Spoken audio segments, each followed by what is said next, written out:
We're back. What is up, guys? Sorry about Technical difficulties. Technical difficulties. Yeah. But we're back here. Gino should be back here in a second. No, we dropped him. He was our baggage. That was the issue, dude.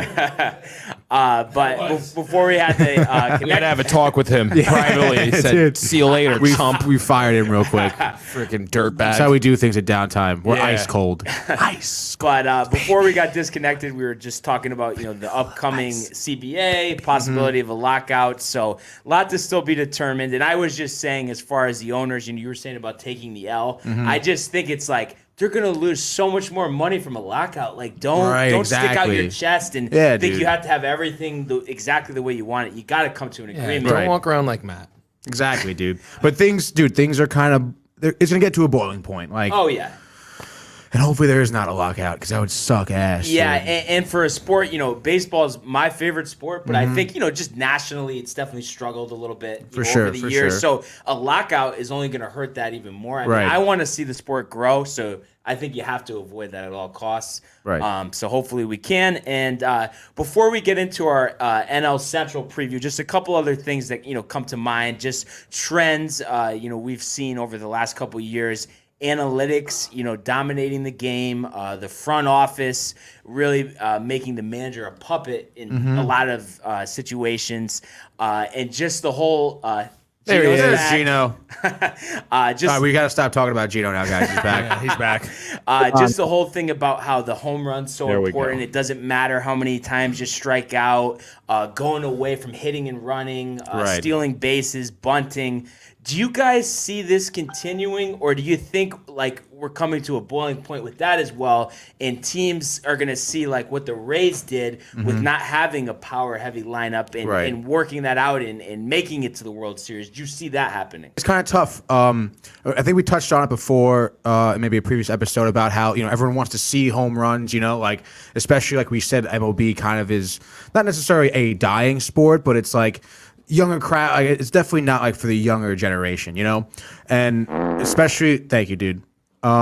Especially for like front offices of teams, obviously all they care about is popularity mostly, and they're gonna want to see big home runs. They're gonna want to get more stir-ups on like social media, more followers and stuff like that. So I can see why it's going that way. But then the other end would be like, your Mad Dog Russo, like your old school like cult followers that are all about like small ball play, like everything counts sort of deal. So I don't know. I think it could go either way, but I don't know. I feel like this whole home run hitting thing is gonna kind of stay that way, Yeah, I mean, I just would love to see just a balance. It doesn't need to go completely Right. the other way. Have your guys that are your power hitters in the lineup, but also have some guys that are going to get on base and, because you're going to score more runs that way. I don't know Right. how the analytics show go for the home run every time you're going to score more runs. That doesn't work for everybody. I mean, that's just what I think. And then also, you talked about younger fans watching the games.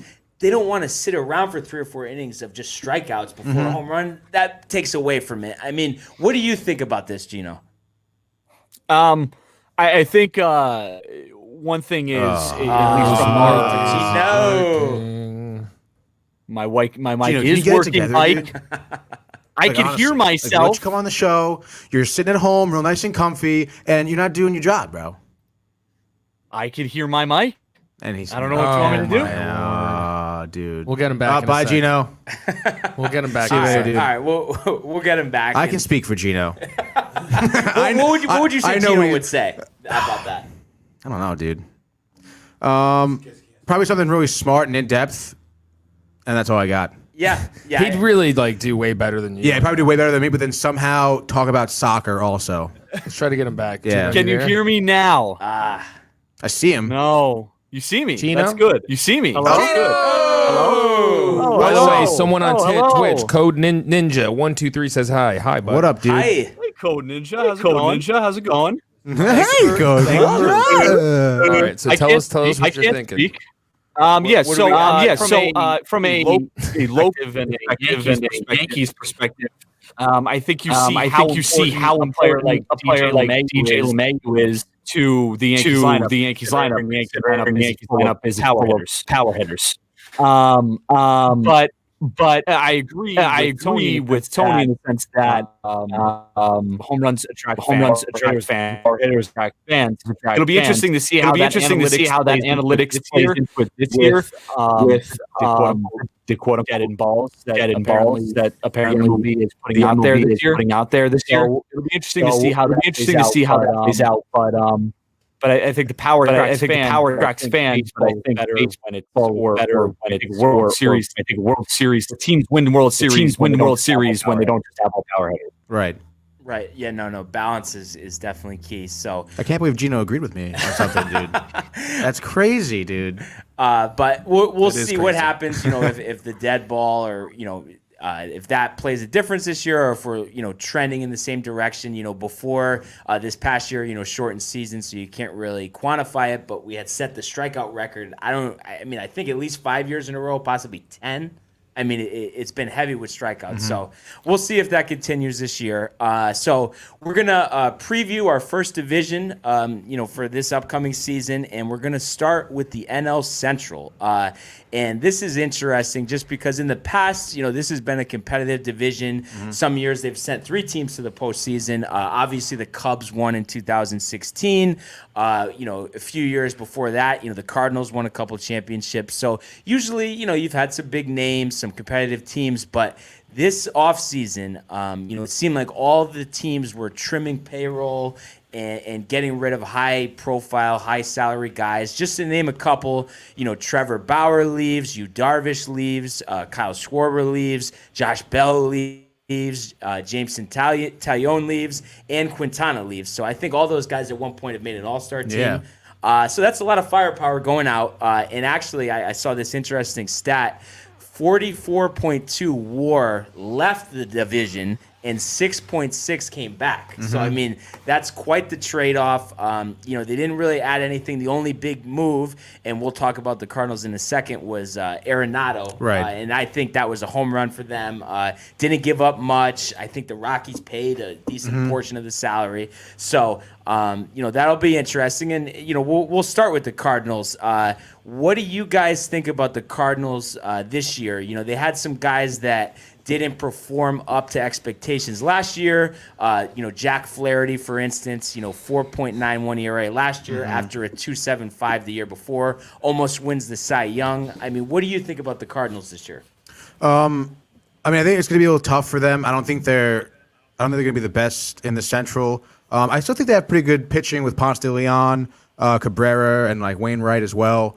And they kind of showcase that, through the playoffs. I think they got knocked out by the Braves, I think, right? Yeah, it was the Braves. And it was and Braves is a really good team, dude. And they were I feel like each game of that series was a blowout for one side, and then they would lose 11-0, and then they would win 13-0. I thought it was a pretty crazy series. So I think they have.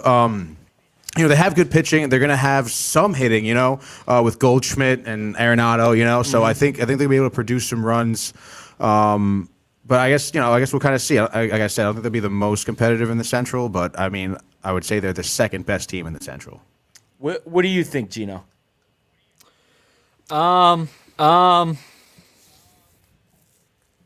I guess second best behind the Reds, right? Because I don't. What? Because I agreed with you? Because I agreed with you? Yeah, dude, I'm surprised. I think that they won't be too far behind the Reds. Obviously, the Reds lost Bauer, who was a huge part of their rotation. But getting Arenado and Goldschmidt in the middle of that lineup is huge. Obviously, Flaherty's going to be. I think Flaherty has a bounce back year. But I don't think any of the other teams in the division are that good. Obviously, the Cubs. They've obviously let go of a bunch of players who were talented. The Brewers are always on and off, but they always seem to be middle of the road. And the who's the other team? Oh, the Pirates. The Pirates are just terrible. Pirates are the Who Pirates. are they, dude? Yeah, who are the Pirates? I don't know anyone on that. I couldn't even tell you someone on that team. You mentioned the Brewers. Christian Yelich, before last year, the 2 seasons before, I think he won 1 MVP and was close another year. Really was just one of those standout hitters. He hit 205 last year. which was shocking to me. So it's a big question of, is he going to return to MVP form? And then also Lorenzo Cain, he missed most of the year. And then you had Asvel Garcia, who had a big year the year before for Tampa, I believe. And then, didn't really do that well last year. I mean, those are their main offensive guys. Right. The pitching we know is pretty solid. What are your thoughts on the Brewers this year? I mean, you think it's going to be a recovery year? Do you see Yelich having another big year? I think it's going to depend on Yelich. I mean, I think the team, in Yelich's good years, the team really rallied behind him. And I think, honestly, he got hurt right before the playoffs, right? Broke his kneecap or something. And the team even went deep, dude. He was that much of an influence on his team. So I think it depends a lot on Yelich, which, I mean, I don't know. It's kind of tough because last season, right, was shortened season. So it's kind of tough to kind of dictate how someone responds to having a few bad games. And, it's very, very tight season. Kind of everything kind of counted, whereas there's no time for a bounce back, really. I mean, I can kind of see him coming back with some drive and eager to prove himself and, to make some noise, dude. He wants a World Series, obviously. And so, yeah. And it was interesting, too. Remember, he signed that extension that was very under market value. And, if he continues what he did last season, that's actually going to look like a good move for him. Securing that instead of holding out, which will be interesting. What do you see with the Brewers, Gino? I think for them, it's. I don't know. I don't know if they. I mean, obviously, it's all going to depend on Yelich. But I mean, obviously, they still have Josh Hader. So that's like a big player to have. Picking up Colton Wong was a good addition for them. But as you look through their roster, you're wondering where the big starts are going to come out of, or where the big hits are going to come out of, other than Yelich. So. Obviously, Vogelbach too, who can perform, but I'm not sold on the Brewers this year. Yeah, no, I think they have a lot of questions. And, you mentioned Hader. I mean, he's arguably the best reliever in the game. I think that they, should look at least maybe even just wait till the deadline. You'll have teams that are contending, really wanting that dominant arm at the end of the game. Anytime I feel like you can trade a closer for a huge package, you do it because, there's only one Josh Hader, but also you can get a closer that has a really good year that isn't as high profile as him. Right. That's a good point, actually. I could see them kind of, like you said, trading him for like a package deal. Yeah, I think that'd be a great move. Yeah, so we'll see. I think it depends, obviously, how they start the season. Right. And moving on to another team in the division, the Cubs. It seems like they've been in decline. Ever since that World Series, they've always had a lot of star power. This offseason, they let Lester go in free agency. They trade Darvish and Quintana. As well as letting Schwarber go. I believe they non-tendered him, actually, which, at one point they didn't want to give him up, in high-profile trades. So to let him go, that was surprising. But, we've seen these teams, they want to cut payroll. But you look at their roster as far as their lineup, the names still pop out. Anthony Rizzo, right. Chris Bryant, Wilson Contreras, Javi Baez. You got a couple MVPs in there. But they didn't perform well last year. Do you see them rebounding? Again, I think they're also kind of another toss-up team. I mean, given their past years, it seems like they're going to still kind of be flatlined, But yeah, that's what I would say. They're going to kind of keep being mediocrely flatlining. Yeah, which is it's just shocking to me because think about how good like Javi Baez looked a couple years ago, right? And then he just ordinary last year. It's just weird. I don't know if those guys just need changes of scenery because they're not that old. Yeah, even Rizzo too, man. The guy was cranking the ball. He's a solid first baseman. He's a good defensive player, and he's just I don't know. He's been off. I don't know. Yeah, so it'll be interesting to see if they move any of those guys. Chris Bryant all off season. We were talking about maybe the Mets acquiring him. What do you think about the Cubs, Gino?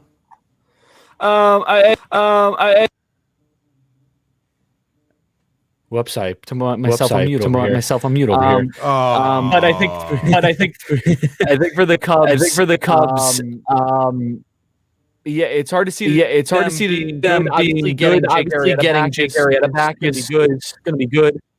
I think also, comparing to last year, last year's a tough year to look at just because of the weirdness of it, and everything that went on. So I wouldn't put too much stake into what last year, like the Javi Baez's, the Rizzos, the Bryants of the world. But I would say out of this whole division, they have the most surprise factor. Like I could see them putting out good performances and maybe finishing second in this division. But I could also see them finishing in fourth. Right. A lot of it is reliant on guys bouncing back. Craig Kimbrell the last couple of years has been brutal. Oh, my God. And he was at one time, definitely hands down the best closer in the game. Yeah. It's shocking to see what's happened there. Arrieta, this whole time in Philadelphia didn't look right. Who knows? Maybe, going back home might make a difference. Those were the best years of his career. We'll see what happens with them. And then moving on to the Reds. Losing Trevor Bauer this offseason. He wins the Cy Young last year. Huge loss, and it was interesting. I think their games in the wild card series, they didn't score one run in the 2 games. So they have some names on offense, but they didn't produce. Like we said, shortened season. Right. Do you think the offense this year is going to provide a lot more punch than it did last year? Yeah, I think so. I think they're going to, they had a good year under their belt. In terms of chemistry, like they definitely learned a lot. And again, within a shortened season, they did really well. And they got, Castellanos, Votto, Suarez, Moustakas. Like I think they're all going to have pretty solid. It's a good hitting infield actually. And then they have Shogo Akiyami in the outfield. It's going to be interesting to see how he can produce. He's very well sought after. Like there's been a lot of talk about him. Yeah, Mike? Sorry, go ahead. I can see them bouncing back in terms of hitting. Pitching, obviously, I think Lorenzen's going to come back and have a good year. I think they're going to be best in the Central NL, and yeah. And Gino, you were saying briefly before you're expecting a division title with the Reds this year?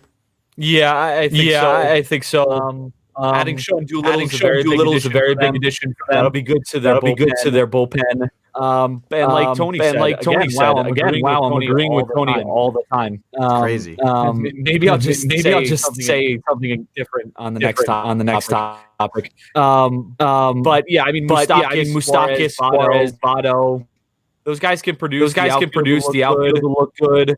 I think they're a fun team, and I don't think it's going to be a blowout away with the division, but I think their pitching certainly helps kind of take one step above the Cardinals.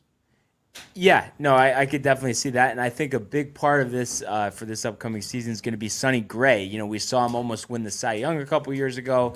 Last year, he wasn't quite as bad as he was with the Yankees that last season, but was mediocre. So, that'll be important. Can he be the staff ace? And then the last team, that we haven't covered in the division, not too much to cover here as far as the Pittsburgh Pirates. And what else is new? I think the last 28 years, they've had 2 wild card appearances, lost in the first round. They traded away their best hitter in Josh Bell, probably their best pitcher in Taillon, even though, he didn't pitch last year. And you look at their roster, and you have people like us who are, very in the know with baseball. You don't really recognize too many names. Yeah, barely any, I would imagine this year for them is, yeah, Mike. I'm just trying to emphasize how dookie they are. Oh, yeah. Now, if they were a good team like the New York Yankees, they'd get one of these guys. Yeah. If they're the Mets, they get one of these. Because they always get punched in the mouth. I'll take that, dude. Until they punch you in the mouth, bro. They never do. So, yeah, no, I think the Pirates, I guess is going to continue to kind of rebuild themselves. I can't see this team kind of being crazy successful in the NL, especially after we went over these other teams. Best of luck, dude. Yeah, I think this is one of those years you're hoping to hit gold with the number 1 overall right. Hopefully pick. Yeah, exactly. Maybe they have some prospects who are going to be better than expected or something like that. What, Mike? Bree, this is for you. She says she loves bells for the Yankees. I thought they said balls. You would think that. Balls for the Yankees, dude. You would think that. Get your mind out of the gutter, bud. But and before we wrap up the division, Gino, I mean, you think probably the worst record in the league, worst roster in the league for the Pirates? Yeah. I'd say that look at this guy. Look at this fucking guy. You don't want to see my knee. Oh my God, no. Just Hold relax. on. Now we're Oh. covered. Now we're covered. God, dude, put some pants on too. What are we doing here? Love all the Yankees balls too. Bree says. Oh my God, Bree. Oh. Hold on. The fans here are loving that. You can't hear them yet. No, I can't hear them because they're not here, dude. Where are they? That's DJ Khaled. Yo, Mike is struggling over there. The Pirates. Seriously, Tony, come on. Let me. I'm sorry. Can he talk? Go ahead. Go ahead. Let me hear what you have to say. Go ahead, Kimbrell. Biggest issue for the Pirates because he's dating Vanessa Hudgens or something like that. So good for Cole Tucker. The only other name I recognize on this is Kevin Newman, and that's because he was on my fantasy team last year. How did he do last year? He is actually pretty good. He's actually pretty good. He's like a contact hitter.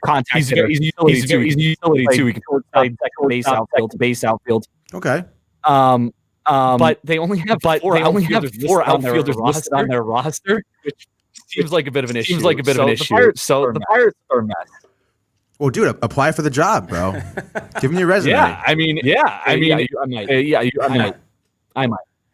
But so I think we're all in agreement on that. And I know you guys were saying, you're expecting the Reds to win the division. Yeah. I'm gonna go with the Cubs. Actually, I just think those guys. I get it. I mean, we've seen decline over a couple of years, but I just think they're due for one more big year, and especially Javi Baez. He's not that old. So I think they can win the division. And it was funny. I was looking on MLB.com. They actually projected every team in the division to have a losing record this year, which I think is a little That's drastic, dude. Yeah, I mean, I think, come on, at least 83 wins, and that's only a couple of teams over 500. But I can't see every team being under 500. What do they know?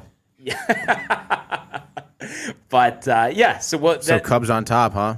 Cubs on top, dude. It's a very Mets mentality. Let me tell you, bro, and it's a slippery slope. You would know. But we'll see what happens, and tomorrow we'll go over another division, and it'll be fun as we get closer to the opening of spring training, previewing each division, and of course, we can't wait to preview the NL East, the AL East. That's going to be exciting. So a lot to cover, and we'll go over it. So that is going to wrap up our baseball segment, and we're going to bring on Grasso to talk some NBA. Bye, Tony.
And we are back. Welcome back, Grasso.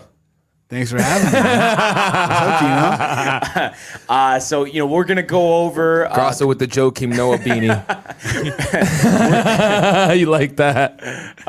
We're gonna go over. Joakim's got style. He does. No, trust me. I love Joakim's style.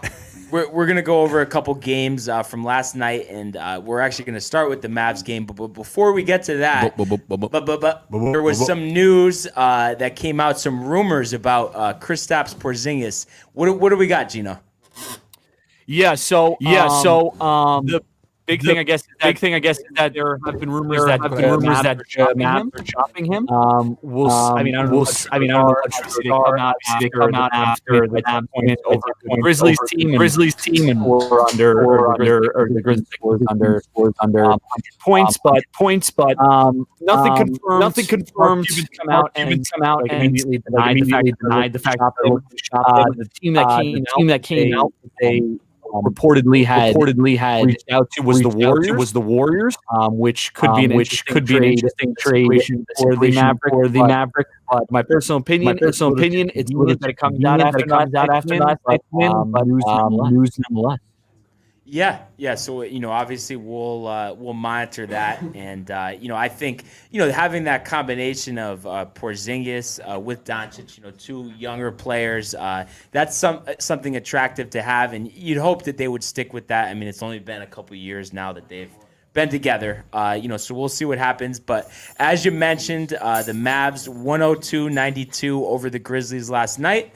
And, when we previewed this yesterday, we didn't even know that Porzingis was going to be out. And I honestly was impressed, and I think this was a complete team effort. And one thing that stood out to me is we were kind of talking about Tim Hardaway Jr., not being too good. He goes 29 points last night, 7 of 11 from three-pointer. Anybody could have a good night. I was impressed by that. Do you think he watches the show? Yeah, definitely. Tim was watching the show. He's all pissed off now. And then some of the other role players, stood out, having some big games. Brunson and Richardson combined for 36. What was your takeaway on the Mavs side of things here? I call Brunson the chubby Lowry. Well, the Mavs, they played an overall solid game today. I mean, or last night, sorry. Last night, yeah. Yeah, like you said, Hardaway came out and on fire, scorched it 7 for 11 from 3. Some guys didn't hit their shots, but overall they played well. Defensively, they held the Grizzlies to 29 or 19% from 3. I think less than 40% overall. Yeah, 39% from the field. Yeah. So, I mean, the defense was there.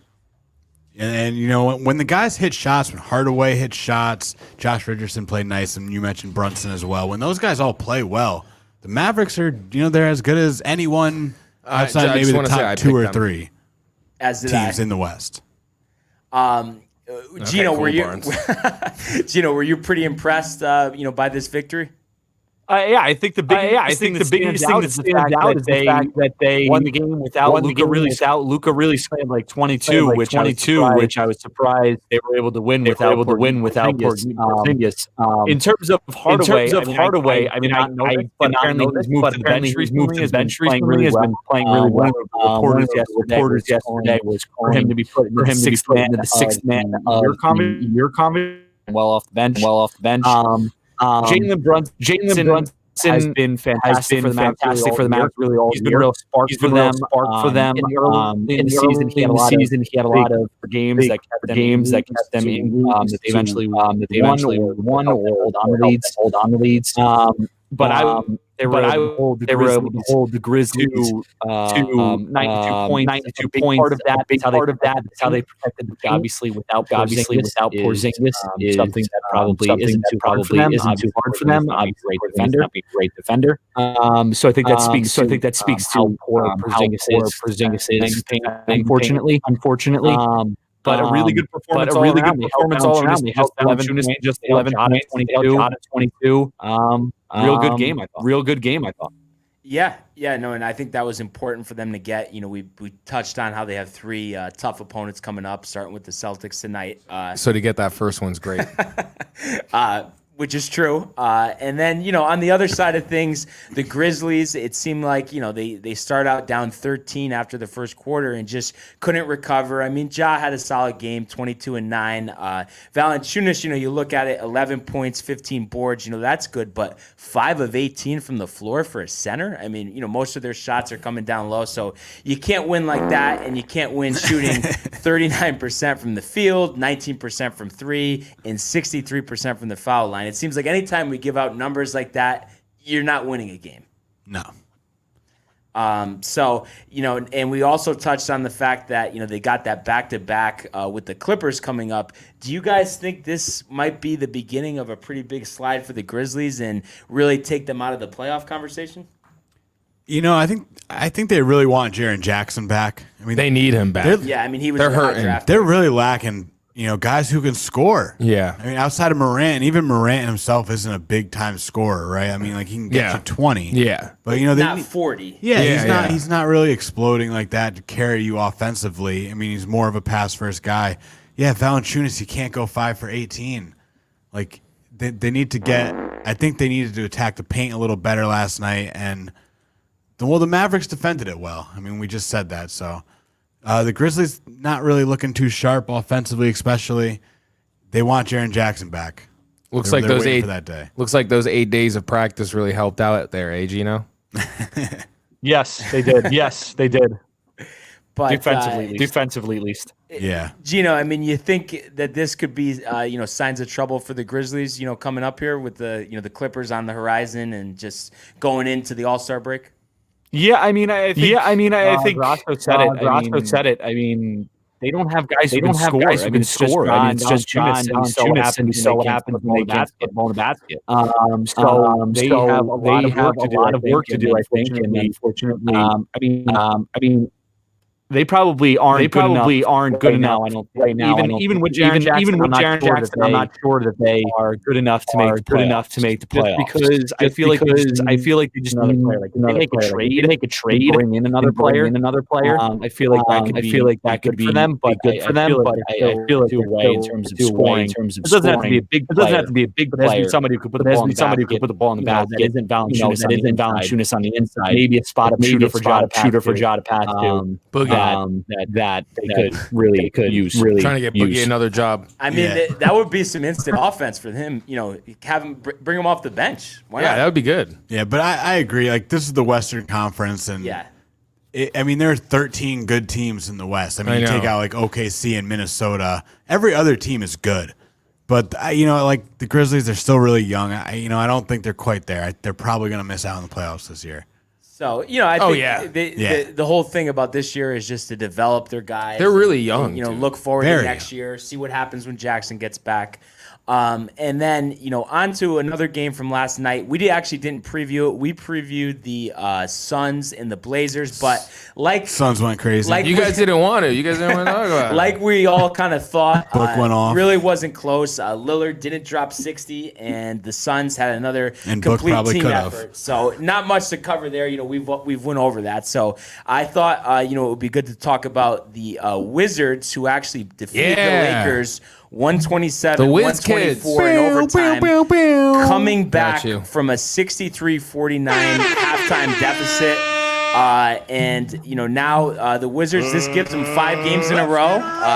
So you have to wonder, after a tough start, could this be a sign of things to come? I mean, what was your guys' takeaway from this?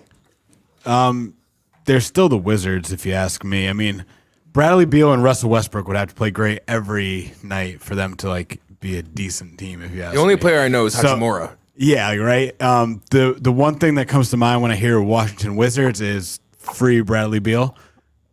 But hey, they pulled it off last night against the Lakers.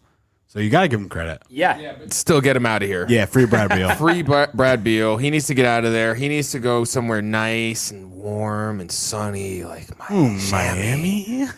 But I would love him in Miami. But Gino, I mean, him and Jimmy. You think in a weak Eastern Conference, there's any chance of a playoff push for the Wizards, or you think it really not happening, and this is just a lucky stretch? This is what you think about too. I mean, Beal was dropping 50 this season. They couldn't win games. So something's changed apart from Beal and Westbrook scoring back. I don't know what that is. I don't know what that is. I don't watch games, so I couldn't tell you. How dare you? But I would imagine that they maybe are playing better defense. These guys like Avdija and Bertans, or maybe starting to add a little offense. I see added 13 last night.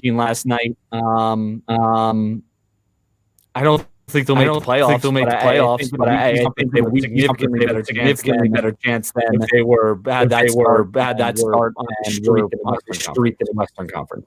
Right, and I think though, even though Beal is their franchise guy at this point, I think they would be better off trying to trade him and getting a king's ransom, setting them up for the future because they need to build something sustainable. They just traded away Wall this past offseason.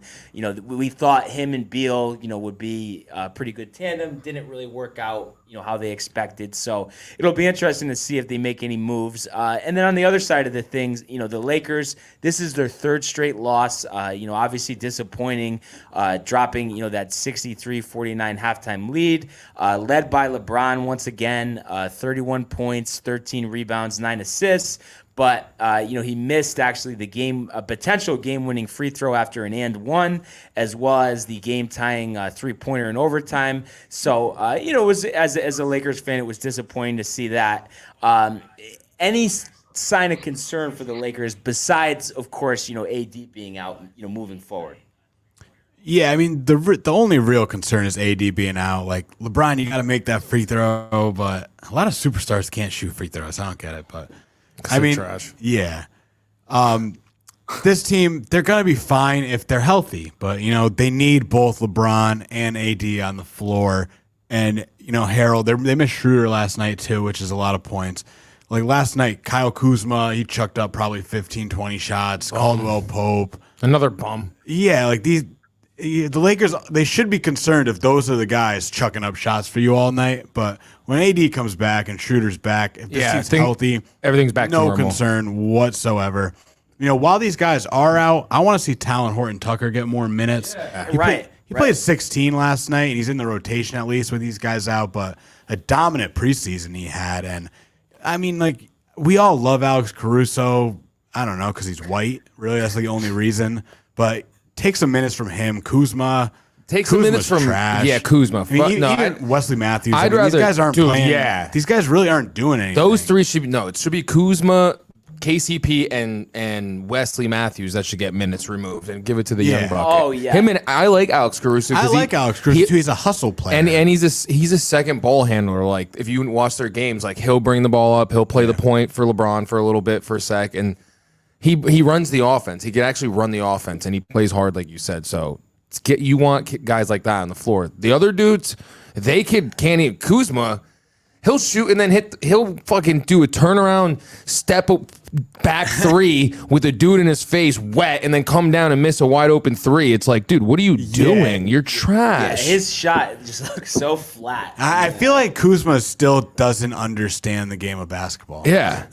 He just kind of runs 6'10". around out there. And it was disappointing because he had a really good rookie year. Yeah. Well, the Lakers were terrible. Yeah. I mean, I guess, his stats were inflated. But I agree. I mean, I would love to see Horton-Tucker really develop this year. He's another tough dude, too. You know what I mean? Like, right. That's what they need. Defense first, and he's good at driving to the paint. And just in general, and we touched on this the other day, when you have those guys like Caldwell Pope and Wesley Matthews, in Kuzma, if the threes aren't falling, just go to the basket. I mean, you know what I mean? You miss 5, 6, 7 in a row. I mean, what are you doing? I know. I can't stand that Kuzma never goes to the hole. Mm-hmm. It's so annoying. Like, chucks him. It is so annoying. Get to the hole and dunk on someone for once in your life. You're like 6'9". He is. What do you think, Gino, here? I mean, you think any cause for concern with the Lakers?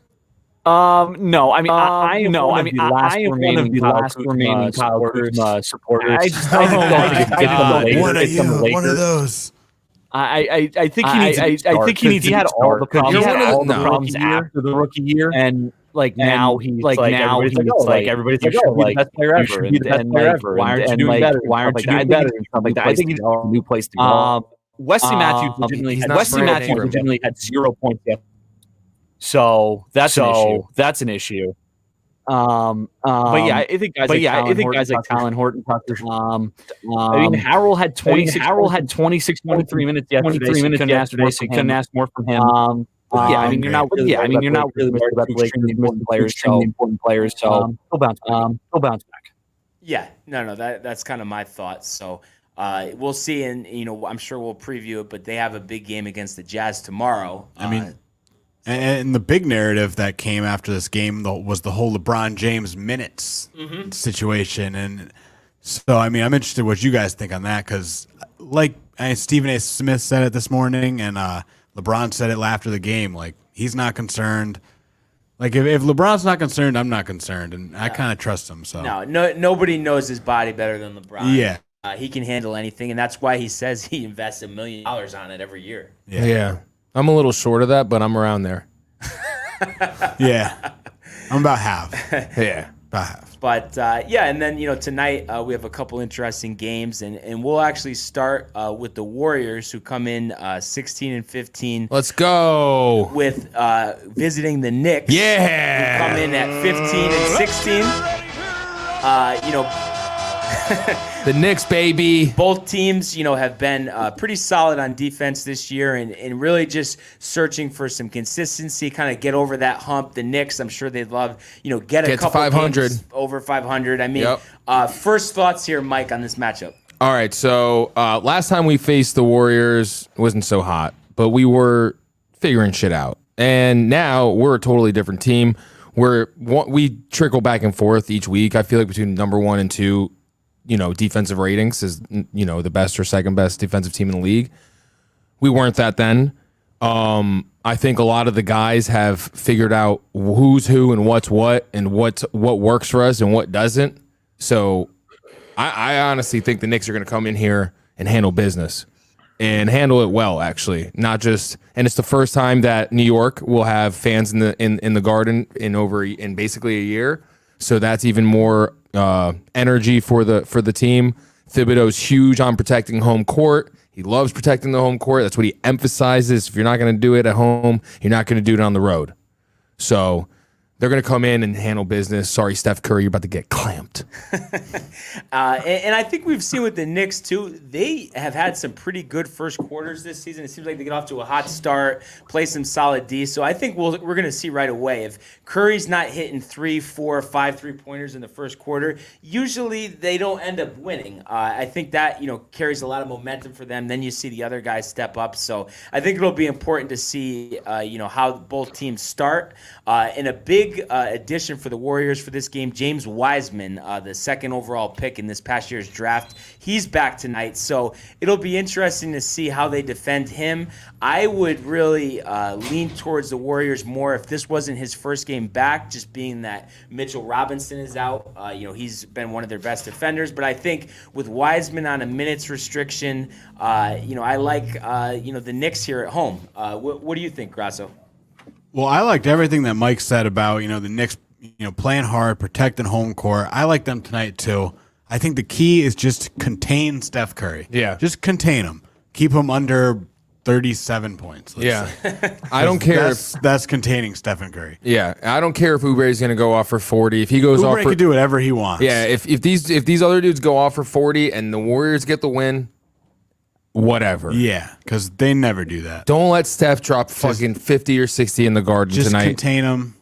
That's it. I think the Knicks will win it. Yeah. That's all. That's the key to the game right there. Contain Steph. What do you see here, Gino? Well, James Wiseman's going to drop my season rookie of the year. James Wiseman's going to drop 20 first game back here. And wow. The Warriors going to win. Everybody here is laughing. The fans here are laughing at you, Gino. I don't know what you're saying there, bud. You. The only reason I would agree that he could have a big game is because Mitch is out. If Mitch was in, that dude is going to sleep. Honestly, that will be a big factor. Yeah, Mitch Robinson's the best defender in the league. You're good. Yeah, the Knicks defense, as you said, containing Curry is going to be the big Knicks, which you would assume they can do. They play defense well against basically every team they played, like you said. I'm gonna go against the Warrior, but it's probably like I'd stick 1-0. Cool, dude. Yeah, so I think we're all in agreement. It's going to be a close game, and I've honestly been impressed by the play of RJ Barrett of recent. Coming into the year, I thought that low shooting percentage last year. I wasn't too high on him for being the second overall pick. He's impressed. He's had a great year. The shooting's getting better. RJ Barrett. Oh yeah, bro. Talk about taking a big leap. First of all, Renee's laughing. I'm glad we can make you laugh.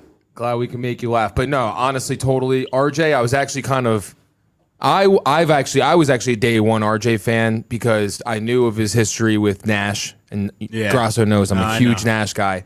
So when he was coming out into college, I'm saying I looked at Zion as LeBron almost to me, and like RJ was Melo kind of in my mind, back in the day that draft. But RJ really stepped it up this season. He's strong. He's really strong he doesn't look that strong. But when he goes to the hole, dude, he could average 8 to 10 free throws a game if he really wanted to, which is impressive. And he's shooting it well. His jumper, he's getting more comfortable. I'm thoroughly impressed with him too. Yeah, and he'll get to that. And if you remember, if there was no Zion Williamson in that draft, there would have been so much hype on RJ Barrett. Like, he was a stud coming out of high school. He had a great year at Duke. Yep. And he's playing for the Knicks. The Knicks have struggled. Yeah. And, he's having a great year. The Knicks have started to come around. Tibbs is now coaching them. RJ Barrett, I think this is a future all-star for a long time. I think the Knicks have something special in this guy. Me too. And it was funny, coming out of high school, he was actually rated higher than Zion. I think he was number one overall. He was. And the only reason Zion, jumped ahead of him is because he's throwing down all these dunks. Everyone, his nickname was the Maple Mamba before Kobe died, and then he got rid of it because he didn't want to. RJ being from Canada. Yeah, no, I could see that. Maple Mamba. I know you like that. I know Gino likes that. I know Tony likes maple syrup, so I know he likes that. Tony just likes food. One other You're going to guy, be happy about tonight then. one other guy, we've touched on before too that's really impressed me is Randall. I mean, my God. I always thought he was solid, but not to an all-star level like this. And I think this is a guy who before the year you were thinking, okay, he'll play one more year, move on. I think they got to bring him back. I mean, he's just been such a big part of the team this year. I mean, Julius Randle has impressed thoroughly. He's turned into that hybrid, like Draymond Green on steroids kind of player who you can run your offense through, but he can also go get you buckets. And he'll go off ball too if he needs to. He can rip and run as good as anyone. I'm still kind of going to stick with the Knicks should trade him. Yeah. And this might be the best time to do it because look at his value. His value is going up. And the Knicks aren't winning a championship this year. Randall's not leading anyone to a championship. He's not that good. No, yeah. He's good, though. And, great for Julius Randle. How old is he now? About 27. Yeah, he's 27. And usually guys are starting to come in. Fresh 27. I mean, he's entering his prime. Yes. Julius Randle, he can go somewhere and really help a team.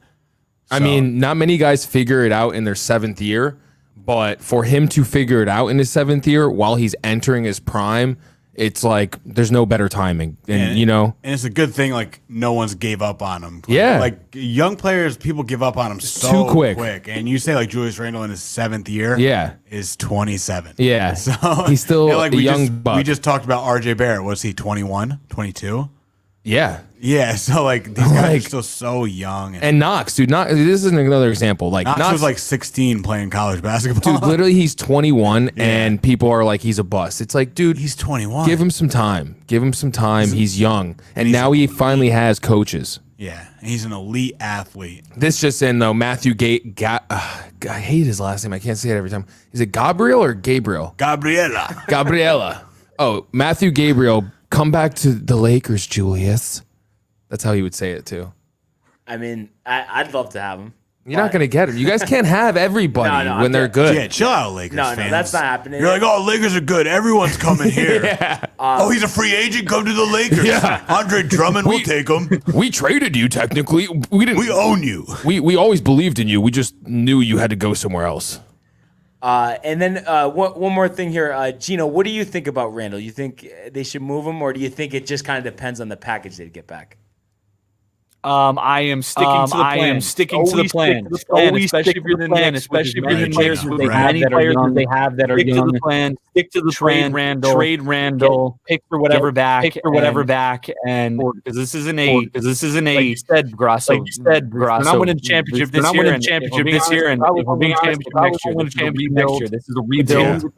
Continue building up. Trade Randall. More young pieces. And let's up and grow.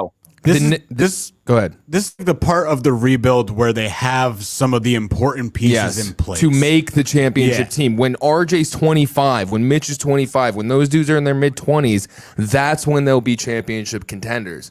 They're not championship contenders now. But is the Knicks front office going to be patient? Are they going to listen to the fans again? They better. We're going to find out. And like you mentioned, like by the time RJ Barrett is old enough to kind of take that team, Julius Randle is going to be 31, 32 years old. He's not going to be a huge impact kind of guy, so you might as well trade him now. It's going to be looking like Paul Millsap out there. Stick with the plan. Yeah, no, I think you're right there, and I think it's going to be an entertaining game tonight.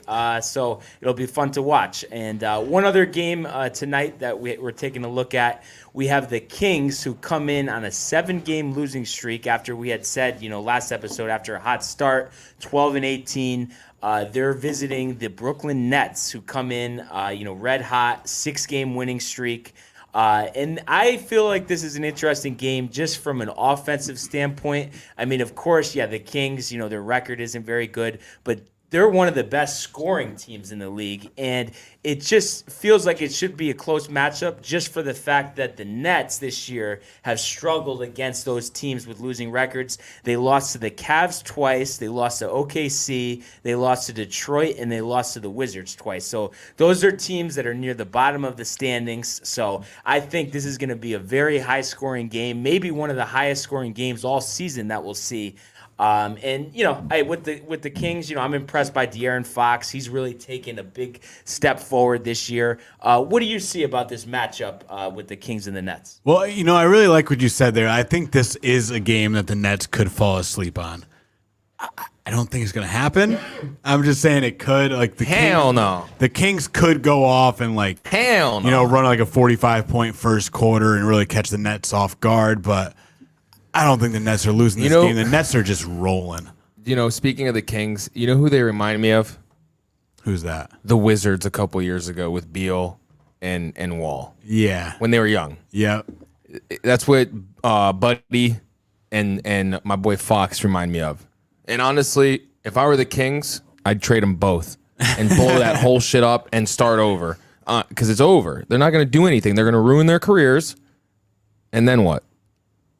That's it. And Mr. number 2 overall pick before Luka and Trae Young, Marvin Bagley. He's not really doing anything. My goodness gracious! Talk about the bust of it. He looks like just decade. a rotation player to be that high. I understand picking DeAndre Ayton in front of Luka, but Bagley. I remember when that draft, maybe that night it made more sense. I remember when that draft was coming out. We were at Sacred Heart University. Gino was there. Tony. We were all there. This downtime production was called The Buzz. There was someone on there that called. I'm not going to call him out because I'm a good guy. And he literally said that Luka was going to be a bust. A bust, Grosso. I was like, dude, he's going to be the best player in this draft. Boy, was he wrong. Completely wrong. And Gino knows who I'm talking about. EuroLeague MVP at 16? Yeah, but he's going to be a bust. Yeah, dude, you don't just do that. 17. Yeah, you don't just do that and become a bust. But, Gino, what do you see in this matchup? You think there's any hope for the Kings here? No. Plain and simple, I don't think so. I think Harden and Kyrie probably come out and drop 35 each. The Kings have good pieces in Fox and Hield and Halliburton, but they're just. I think they're just like a boys. I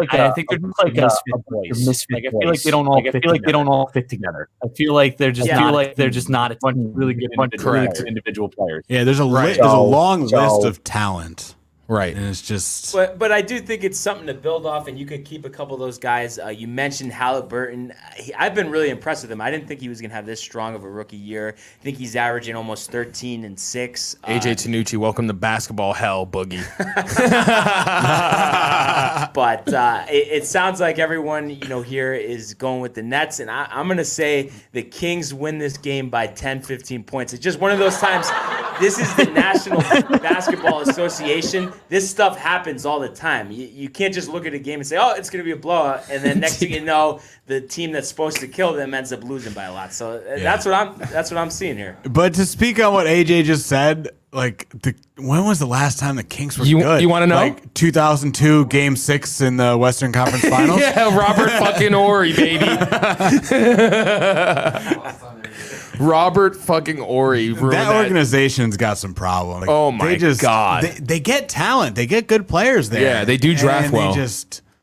They die. Well, they did also draft, like, I think, 2 point guards who aren't in the league anymore. I think it was Jimmer Fredette. And, Jimmer's balling in China. Yeah, but in front of Stephen Curry. So. Oh, yeah, true. They took 2 point guards in front of a point guard and Stephen Curry. So. AJ used to love Jimmer. He would have. What about when Jimmer was on the Knicks for a little bit? He hit that 3-pointer. I was at that game. Were you? Yeah, dude. When he was there, I was like, "This is his. This is where he's gonna shine." 2.0. Yeah. But it didn't fucking. That would have worked out perfectly. Oh man. But, we'll see what happens in the NBA tonight. And then Gino, you have some news on EPL. It's all soccer if you want. That's why it says Soccer Talk with Gino. Tony's over here talking shit. Yeah, Tony's not down. Tony can go to hell. The big thing in EPL this weekend. Everton getting their first Merseyside. This is an Anthony. Seriously, Tony? I told you, Gino. He was talking shit. I know he was. He's terrible. We gotta listen to his hockey update every week. Oh, he fucking loves it. Which is Snoresville. I know. Awful. Everton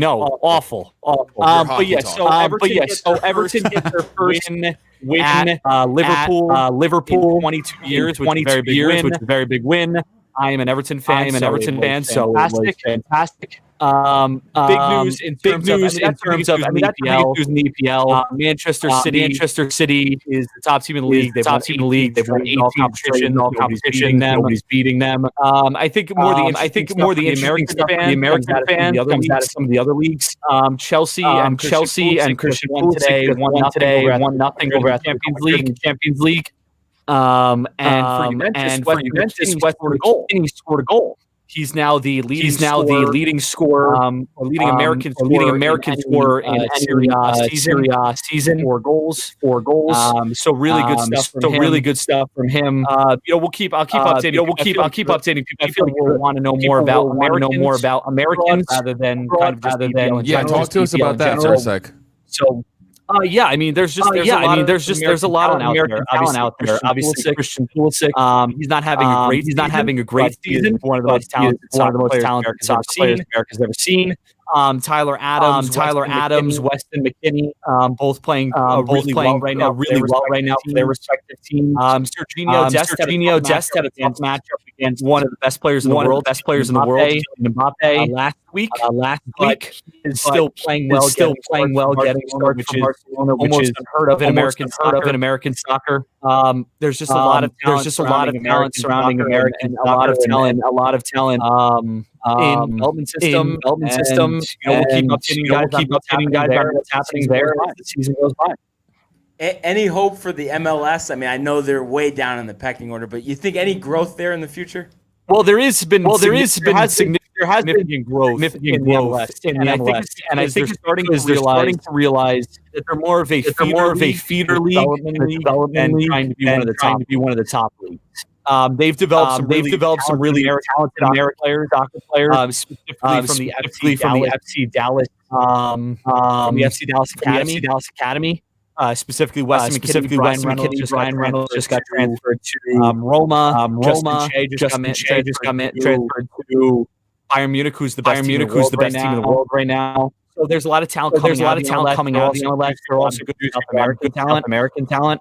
So I think the MLS realize now that they're more than a top league, and I think that's good for the MLS moving forward. Yeah, and I've thought, for years it would be nice, because you just bring more popularity. We see it overseas, but here, it kind of lags behind the other sports. Yeah. So that would be if it could grow. And then on some other news, interesting, Pau Gasol, who played last year for the Spurs, I believe, got injured. He just announced today he's playing in the Euro League. So I think, he's probably going to want to finish out his career. And he's always been one of my favorite players, a team guy, and really just knows the fundamentals. Nice to see that. Yeah, if you're a basketball fan, you love Pau Gasol. And, I mean, it's like us. We play every Friday night trying to extend our careers. Like, Pau, he just wants to play. He probably wants to go out and have fun. And and do his thing. So I hope Pau does great over in the Euro leagues, and best luck to him. Come back to the NBA or no? I don't think so. Yeah, I mean, Gino? what do you think? I don't think so either. I think he's done in the NBA, but hey, all the power to him getting into the Euro League and playing some ball still. Yeah, good for Pau. A little different, but almost reminds me of Tanaka playing back in Japan. Going home. So Going home. That's kind of interesting. And then how about Johnny Football's back in the fan-controlled football league? Johnny Football. What do you guys think? So you guys know anything about this? I don't know anything about this. Listen to this, Grasso. So I don't even know anything about the NFL. So this league, and shout out Tony, he discovered it. Give him credit. Johnny Manziel is in it, and apparently it's live on Twitch, right? And you as a fan will be viewing the game on Twitch, right? And then the coach will show you what plays he's thinking of picking, and you as a fan can vote what play you want them to. I feel like we're gonna be playing Madden with real people. Basically, yeah, that's what it's like. Are you guys buying the hype or no? Is Johnny Football hype? No. I mean, it's big for the league that he's in it. And I did see a highlight, actually, his first play from scrimmage. He almost took it to the house. Yeah, he did. Okay. Dude, he's looking good. Right. Johnny's looking good. He's looking like Tony out there. I mean, is this league as good as the XFL? No, I mean, because even that, no one watches that. It's an arena type Yeah. layout with a short field, but I think as long as he stays out of trouble, he'll make it back in the XFL. I know Vince McMahon wanted to keep him out because of his criminal history, but now we got The Rock in charge next year, so I think he wins XFL. What do you do? MVP You get into a couple year. bar fights or something, Manziel? Oh, dude, he's done a lot of stuff. Yeah. Yeah, I mean it's. I don't need the Gino. The list is too long, right, bud? Yeah. Look at him. He's dying. Yeah, Gino, he's not laughing. It's sad though. I mean, I always thought he was very talented, and I honestly think if he went somewhere other than Cleveland, he might have had a shot. I mean, of course, the off the field stuff really brought him down, but they didn't put him in a position to succeed either. It was Cleveland. Cleveland does that to people, but Not anymore. Not anymore. Baker Tony's Baker guy. brought him back. Tony loves him. It's weird. He'll talk about him Oh, at his house. Mustachio? He's just like, oh. Did you see? I mean, Baker Mayfield's new commercial. I'm like, no. The Old Spice one? Oh, he's like, he looks so good in those jeans. But I mean, and Baker, he's due for another contract. It's not a guarantee they bring him back. No, it's not. It's not. And so, Tony might be a little sad if he didn't see him in a little brown. But other than that, anything else anybody wanted to touch on? We got the final word. Anybody final word? Gino. I have a final Gino. word. Go for it. So I was on Twitter and I saw that the Lakers are monitoring the buyout situation with the Kings for Hassan Whiteside.